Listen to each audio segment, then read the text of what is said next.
بلکہ بندے اور رب کے درمیان محبت اور قربت کا اظہار ہے۔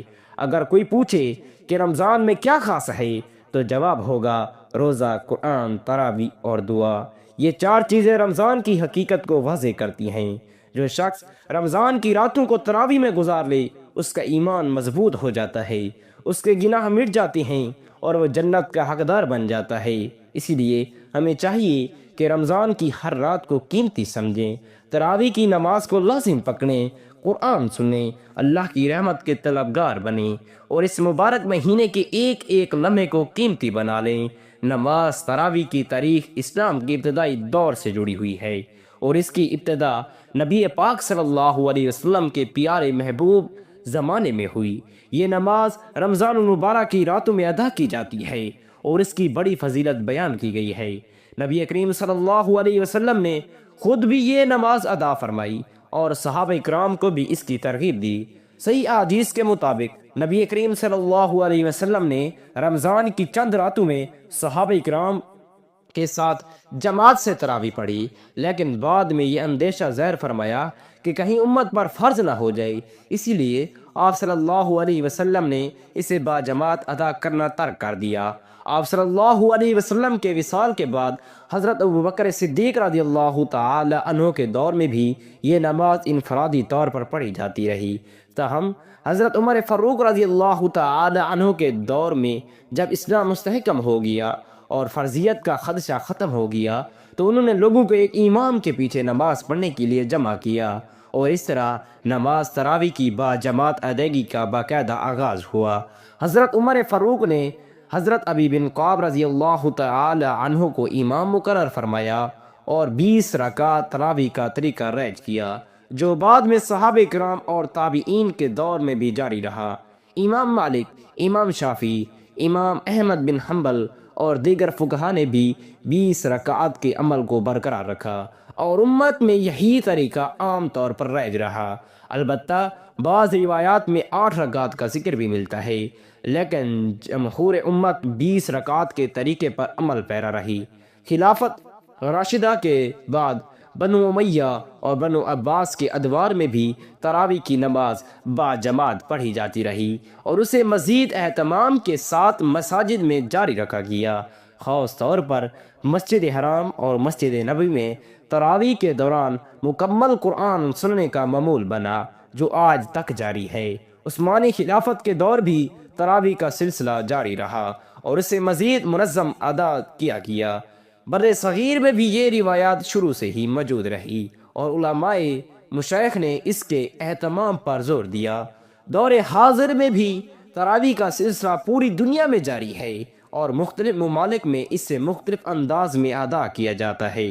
بعض مقامات پر 20 رکعت اور بعض جگہوں پر 8 رکعت پڑھی جاتی ہیں، لیکن اس کی اصل روح وہی ہے جو نبی کریم صلی اللہ علیہ وسلم کے زمانے میں تھی، یعنی قیام اللیل اور قرآن کی تلاوت۔ تراویح کی نماز کا ایک اور پہلو یہ ہے کہ اس کے ذریعے قرآن کو سننے اور یاد کرنے کا موقع ملتا ہے۔ حافظ قرآن رمضان کے مہینے میں مکمل قرآن سنانے کی کوشش کرتے ہیں اور اس طرح امت مسلمہ کو اللہ کے کلام سے جوڑنے کا یہ ایک بہترین ذریعہ ہے۔ تراویح کی ایک تاریخ میں مختلف فقہی آراء بھی سامنے آتے ہیں، یعنی بعض علماء نے 8 رکعت کے حق میں دلائل دیے جبکہ جمہور علماء 20 رکعت کے قائل ہیں۔ احادیث میں دونوں روایات موجود ہیں، لیکن عمل اور تواتر کی بنا پر 20 رکعت کا طریقہ زیادہ مسند مانا جاتا ہے۔ تراویح کے فوائد میں جسمانی اور روحانی پہلو دونوں شامل ہیں۔ مسلسل قیام، رکوع اور سجدہ کرنے سے نہ صرف ہمارے جسمانی صحت پر بہتری آتی ہے بلکہ روحانی طور پر بھی دل کو سکون و اطمینان ملتا ہے۔ اس کے علاوہ یہ نماز اجتماعی عبادت کا ایک خوبصورت مظہر ہے، جہاں لوگ ایک ساتھ مل کر اللہ کے حضور جھکتے ہیں اور اجتماعی طور پر دعا کرتے ہیں۔ تراویح کا سب سے اہم پہلو یہ ہے کہ یہ رمضان کی عبادت کا ایک اہم حصہ ہے اور اس کے ذریعے رمضان کی راتوں کی برکتوں کو سمیٹا جا سکتا ہے۔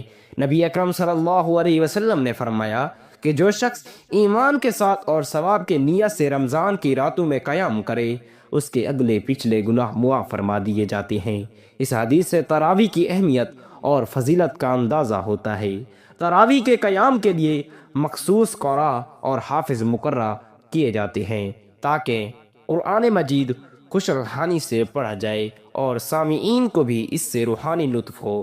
آج بھی دنیا کے مختلف حصوں میں تراویح کی نماز خاص اہتمام کے ساتھ پڑھی جاتی ہے اور کئی جگہوں پر یہ سلسلہ تہجد تک جاری رہتا ہے۔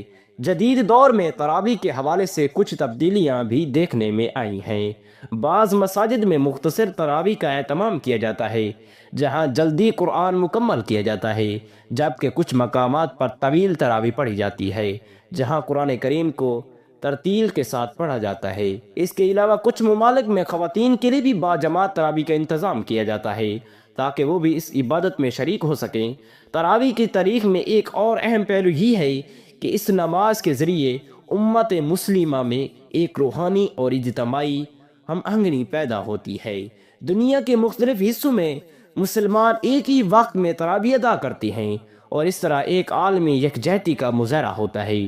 اس کا سب سے بڑا ثبوت حرمین شریفین میں ہونے والی تراویح ہے، جہاں لاکھوں مسلمان ایک ہی امام کے پیچھے کھڑے ہو کر اللہ کے کلام کو سنتے ہیں اور اس پر غور کرتے ہیں۔ تراویح کا تسلسل امت مسلمہ کے لیے ایک عظیم نعمت ہے اور اس کا اہتمام قیامت تک جاری رہے گا۔ نماز تراویح اسلام کی ایک اہم عبادت ہے جو رمضان المبارک کی راتوں میں ادا کی جاتی ہے۔ یہ نماز خصوصی طور پر نبی کریم صلی اللہ علیہ وسلم کے عمل اور خلفائے راشدین کی سنت پر مبنی ہے۔ تراویح کا مطلب آرام کرنا یا وقفہ لینا ہے اور اس نماز میں ہر 4 رکعات کے بعد مختصر وقفہ کیا جاتا ہے، اسی وجہ سے اسے تراویح کہا جاتا ہے۔ تراویح کی ابتدا نبی اکرم صلی اللہ علیہ وسلم کے دور میں ہوئی جب آپ صلی اللہ علیہ وسلم نے چند راتیں صحابہ کرام کے ساتھ نماز عطا کی، لیکن بعد میں آپ کو اندیشہ ہوا کہ یہ امت فرض نہ ہو جائے۔ آپ صلی اللہ علیہ وسلم نے اسے ترک کر دیا، تاہم آپ کی حیات مبارکہ میں اور بعد ازاں حضرت ابوبکر صدیق کے دور میں بھی صحابہ کرام انفرادی طور پر تراویح ادا کرتے رہے۔ حضرت عمر فاروق رضی اللہ تعالی عنہ کے دور میں جب فرضیت کا خدشہ ختم ہو گیا تو انہوں نے لوگوں کو ایک امام کے پیچھے جمع کر کے باجماعت تراویح کا باقاعدہ آغاز کیا۔ پاک صلی اللہ علیہ وسلم نے فرمایا، جس نے رمضان کی راتوں میں ایمان کے ساتھ اور ثواب کی نیت سے قیام کی، اس کے پچھلے تمام گناہ معاف کر دیے جاتے ہیں۔ اس حدیث سے معلوم ہوتا ہے کہ تراویح پڑھنا نہ صرف بیس اجر و ثواب ہے بلکہ یہ مغفرت بھی ذریعہ ہے۔ روزہ اور تراویح دونوں عبادات رمضان المبارک کی خصوصی برکتوں میں شامل ہیں۔ روزہ فرض ہے اور تراویح سنت مؤکدہ ہے۔ جو شخص روزہ رکھتا ہے مگر تراویح ادا نہیں کرتا، وہ ایک عظیم سنت کے اجر سے محروم ہو جاتا ہے۔ تراویح کا مقصد صرف قیام نہیں بلکہ قرآن سننے، اس پر غور کرنے اور راتوں کو اللہ کی عبادت میں گزارنے کی ایک مبارک صورت ہے۔ حضرت عمر فاروق رضی اللہ تعالی عنہ نے اس کو باجماعت ادا کرنے کا اہتمام کیا اور صحابہ کرام نے اس پر عمل کیا، لہٰذا یہ ایک مضبوط سنت بن گئی تھی۔